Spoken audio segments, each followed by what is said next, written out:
Good morning. Good morning, everyone. Good morning sir. आवाज आ रही है? ऑडिबल? ऑडिबल हूँ? आवाज आ रही है सभी को? Yes sir. Okay. Nice to have you all here. So today we will proceed toward this almost second last topic of this book or other course, and that is marriage, family, and kinship. So today we will be dealing with this kinship in India. तो कल जो हमने categories of kinship terminologies जो देखा था, उसके बाद आज समय है कि हम किनशिप की भारत में किस तरह की किनशिप होती है उसके ऊपर हम बात करें। ये 5 मिनट के आसपास की बातचीत रहेगी। Then after we will proceed further. क्योंकि भारत में ओवरऑल अगर हम देखने की कोशिश करें, बात करें, तो भारत में ओवरऑल 2 तरह की किनशिप जो है वो पाई जाती है। और जैसे हमने पहले ही कल भी आपसे बात की थी, किनशिप जो है यूनिवर्सल एक इंस्टीट्यूशन है, सोशल इंस्टीट्यूशन है, बेसिक सोशल इंस्टीट्यूशन, जो कि सारी दुनिया में किसी न किसी रूप में वो पाया जाता है। डिपेंड करता है कि उस समाज का, उस देश का कल्चर कैसा है, संस्कृति कैसी है, वो उसको शेप करती है। रादर नातों की, संबंधों की जो व्यवस्था है पुकारने की, वो संस्कृति के मुताबिक ही डिसाइड होती है। जैसे कल हमने बात की थी कि जैसे अमंग हिंदूज माताजी और पिताजी बोला जाता है, और जबकि क्रिश्चियन में बोलेंगे तो वहां मम्मी, मॉम, डैड बोला जाता है। और अगर आप मुस्लिम इस्लाम में आएंगे तो वहां अब्बू और अम्मी कहा जाता है। और इसी तरह से जो अलग अलग संस्कृतियां हैं उसमें अलग अलग नामों से ये किनशिप व्यवस्था जो है वो यूज में है, और इसको पूरी तरह से यूज में लाया जाता है। तो इसी को देखने की हम कोशिश करें तो जो बेसिक है ह्यूमन सोसाइटीज का, और सारे के सारे युगों में ये रहा है, तो उसमें जो सिग्निफिकेंटली कल्चरल सिस्टम है उसी के आधार पर हिंदुस्तान में भी ये जो व्यवस्था है वो पाई जाती है। और कल्चर जो है वो एक समाज से क्योंकि दूसरे समाज से अलग होता है, और हिंदुस्तान में भी कई जगहें ऐसी हैं। उत्तर भारत में संबंधों की व्यवस्थाओं का नाम अलग है, मध्य भारत में अलग है, और फिर पूर्वोत्तर भारत में अलग है, पश्चिम भारत में अलग है, दक्षिण भारत में अलग है। जो भी जोनिंग हमारी हुई है संस्कृति के हिसाब से, जैसे संस्कृति बदलती है वैसे ही हमारे संबंधों की ये किनशिप की जो व्यवस्था है वो भी बदल जाती है। रादर बदलती, नामों की व्यवस्था बदलती है, बाकी किनशिप वही का वही रहता है। बेटे को बेटा ही कहेंगे, परंतु संस्कृति के हिसाब से कोई अप्पा तो कोई अन्ना तो कोई क्या तो कोई क्या, that totally depends on culture of that very area, क्योंकि it is a culture which varies from one region to another and which classify one person from another, वो अलग अलग तरह से उसको करने की कोशिश करता है। तो इस तरह से कल्चरल अंडरस्टैंडिंग जो है, जो गाइडलाइंस है, अंडरस्टैंडिंग जो है, वो उसी के मुताबिक उसको हमारे संबंधों को, नातों को देने की या बताने की हमें कोशिश करती हैं। तो उसके मुताबिक अगर देखने की कोशिश करें तो ब्रॉडली, मुख्य तौर से भारतवर्ष में 2 तरह की किनशिप की व्यवस्थाएं पाई जाती हैं। 2 व्यवस्थाएं भारत में है। पहली व्यवस्था को बोलते हैं kinship with in families. Kinship with in families, इसको कहा जाता है फैमिली ऑफ प्रोक्रेशन। जैसे कल तक हम बात करते आए हैं, इट्स ए फैमिली ऑफ प्रोक्रेशन। प्रोक्रेशन माने प्रजनन, जहां हम पैदा होते हैं, जहां हमारा जन्म होता है, एक ये किनशिप है। और दूसरी किनशिप आउटसाइड ऑफ फैमिलीज। एक विद इन फैमिलीज है और एक आउटसाइड ऑफ फैमिलीज है। विद इन फैमिलीज का मतलब सिंपल शब्दों में क्या हो जाता है कि जहां हम पैदा हुए, जहां हमारा प्रजनन हुआ, और फिर दूसरे को बोलते हैं फैमिली ऑफ ओरिएंटेशन। ओरिएंटेशन जो हमने खुद पैदा की, जो हमारे धरती में आने के बाद जो हमारे यहाँ पैदा हुई, और जिसको कि हम फैमिली ऑफ ओरिएंटेशन कहते हैं। और I am repeating again, within families kinship होगी तो that will be family of procreation. Outside of family होगी that will be family of orientation. So इनको डिटेल में थोड़ा सा देखने की कोशिश करते हैं। तो जो फैमिली प्रोक्रेशन है उसमें क्या आता है, उसमें सारे के सारे जो हमने पहले चैप्टर्स में देखा था फर्स्ट यूनिट में, उसमें प्राइमरी किन्स थे, सेकेंडरी किन थे, और टर्सरी किन थे। वो सारे के सारे प्राइमरी किन जो हैं, जिनका संबंध रक्त पर आधारित है, कौन सा जैनों से ब्लड रिलेटेड जो हैं, वो फैमिली ऑफ प्रोक्रेशन में आते हैं।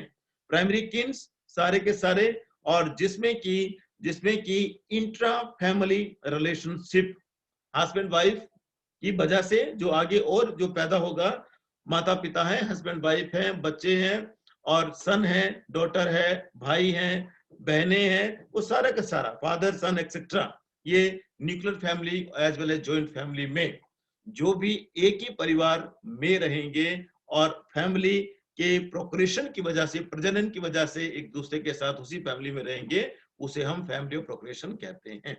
नंबर 2 है family out sorry kinship outside of families. तो किनशिप आउटसाइड ऑफ फैमिलीज में सिंपल शब्दों में क्या होगा कि ये वो किन्स हैं जो फैमिली ऑफ प्रोक्रेशन के बाहर होते हैं। बाहर होते हैं मतलब फैमिली ऑफ ओरिएंटेशन जो हमने पैदा की, जिसको हम एफिनल फैमिली भी हम कहते हैं, एफिनल किनशिप भी हम कहते हैं। विवाह मूलक भी हमारा जो एक और परिवार बनता है, उसे इसको फैमिली ऑफ ओरिएंटेशन में की कैटेगरी में डाला जाता है। इसमें क्या होगा, outside of family means outside beside your primary Keynes. जो प्राइमरी किन्स हैं उसके अलावा कितने लोग हैं जो इसमें आते हैं। प्राइमरी किन के अलावा कितने लोग हैं, इनमें सेकेंडरी रिलेशन वाले और टर्सरी रिलेशन वाले सभी होते हैं।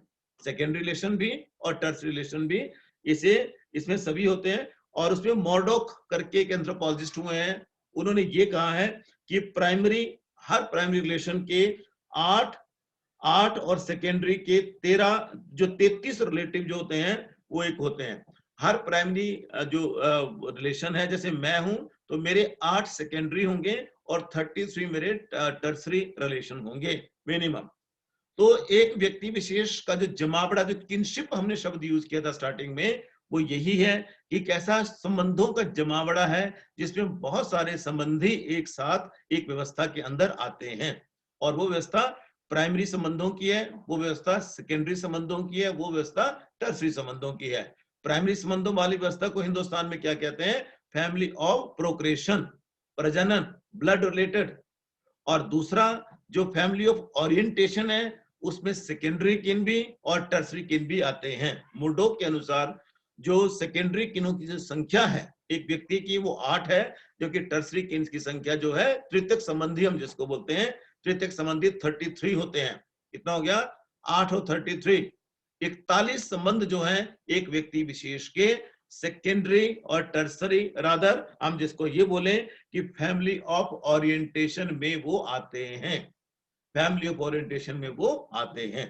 तो ये 2 प्रकार के जो संबंध हैं वो यहाँ हमें देखने को मिलते हैं। और इसी के आधार पर ये बहुत इंपॉर्टेंट व्यवस्थाएं हैं जो हमारे इनहेरिटेंस के लिए काम आती है। इनहेरिटेंस माने हम किससे संबंधित हैं, हमारा डिसेंडेंट कौन है, वंश कौन है हमारा, और उत्तराधिकार हमें किसका मिलेगा, वो सारा का सारा इसके ऊपर ही डिपेंड करता है, इस किनशिप व्यवस्था के ऊपर डिपेंड करता है। इनहेरिटेंस टू प्रॉपर्टी, खास करके संबंधों की जो संपत्ति है, रादर जो संपत्ति के साथ जो संबंध कैसे होंगे, वो ये किनशिप व्यवस्था है इसको डिसाइड करती है। इरावती कार्बे ने एक डिवीजन किया था, उन्होंने 4 एग्रीकल्चर जोन्स में पूरे हिंदुस्तान को बांटा था। जो मैंने आपसे पहले बात की ना कि उत्तर भारत में अलग से है, दक्षिण भारत में अलग से है, और फिर पूर्व उत्तर में अलग से है, और उसके बाद पश्चिम भारत में अलग से है। इसी तरह से इरावती कार्बे ने भी पूरे हिंदुस्तान को 4 किनशिप जोन्स में, कल्चरल जोन में बांटा है। और उसमें इन्होंने ये जो कहने की कोशिश की थी कि कई सालों पहले, हजारों साल पहले जो व्यवस्थाएं हमारी थी, जिसके आधार पे हमारा पूरा सिस्टम बना था, उसके आधार पे सिस्टम्स में सारा के सारे अलग अलग किनशिप टर्मिनोलॉजी या रादर अलग अलग किन्स के नाम जो है वो पुकारे जाते हैं। ये नॉर्थन इंडिया की बात करते हैं, सेंट्रल इंडिया की बात करते हैं, साउथर्न इंडिया की बात करते हैं, और ईस्टर्न इंडिया की बात करते हैं इरावती कार्बे। और इनके मुताबिक जो है, और इन चारों के चारों जोन्स में डिटेल में नहीं जाऊंगा मैं, परंतु चारों के चारों जोन्स में फैमिली प्रोक्रेशन भी अलग अलग होती है, होती वही है परंतु नाम उनके अलग हैं। होती वही है, सिस्टम दोनों वही है, प्रोक्रेशन का भी वही है और ओरिएंटेशन का भी वही है। फैमिली प्रोक्रेशन का सिस्टम वही है और फैमिली ओरिएंटेशन का सिस्टम भी वही है, परंतु उनको, उन नामों को, उन संबंधों को पुकारे जाने की व्यवस्था अलग अलग है।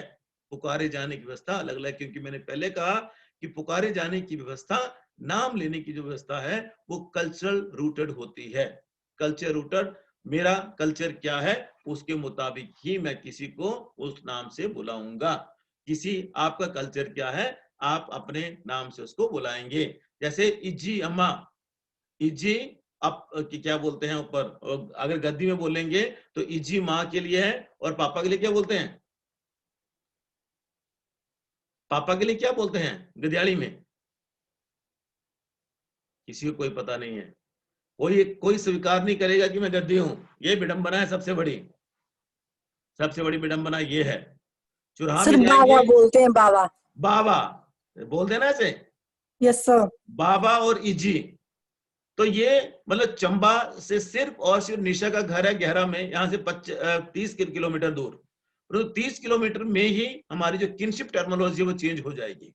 क्योंकि वो क्यों चेंज हुई? क्योंकि वो कल्चर का इंपैक्ट है, कल्चर की वजह से वो चीज हुई। बाबा पापा को बोला जाएगा और इजी अम्मा को बोला जाएगा, क्योंकि वहां गद्याड़ी कल्चर अलग हो जाता है चंबा कल्चर से।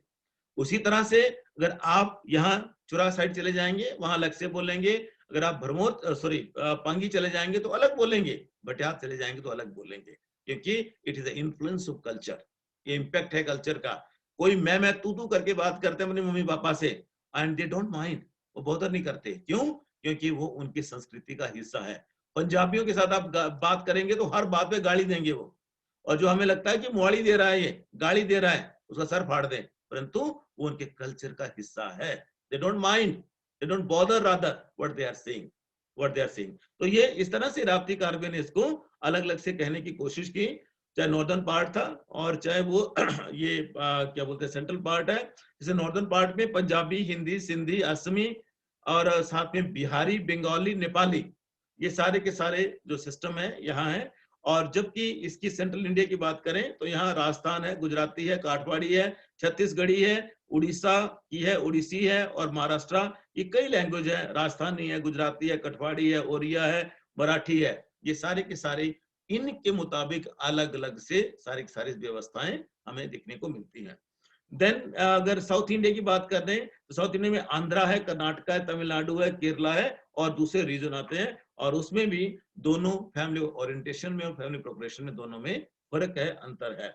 और ईस्टर्न की बात कर लें तो ईस्टर्न में जो सारी की सारी जो है अलग अलग तरह की मुंदारी जो लैंग्वेज है वो बोली जाती है। उसके बाद मोनखरी है, और उसके बाद जो कम्युनिटीज वहां रहने वाले खेमर है, मोन है, चेन है, ये सारे के सारे अपनी भाषाओं का प्रयोग करते हैं। असम से लेकर सारा का सारा ये सिस्टम हमें इस तरह से देखने को मिलता है। इसके जो सेकंड लास्ट पार्ट में हम लोग शिफ्ट करेंगे, that is kinship usages. Usage माने रीतियां क्या हैं, किनशिप की रीतियां क्या हैं, कैसे किनशिप को यूज किया जाता है, लोग उसको कैसे यूज करते हैं, वो हम अगले लेक्चर में देखने की कोशिश करेंगे। और फिर हमारा अंतिम पार्ट रहेगा इसका कि न्यू ट्रेंड्स क्या है, new trends in kinship, and I am hopeful with in next 2 lecture it will be finishing, और ये सारा का सारा हमारा सिलेबस, ये कोर्स हमारा खत्म हो जाएगा with in 2 lecture this coming lecture. अगर आप लोग जल्दी ज्वाइन करेंगे तो हो सकता है एक में भी हम खत्म कर दें, परंतु नहीं तो एक एक लेक्चर में इसको हम आराम से इसको खत्म कर देंगे। ठीक है, कल मिलते हैं।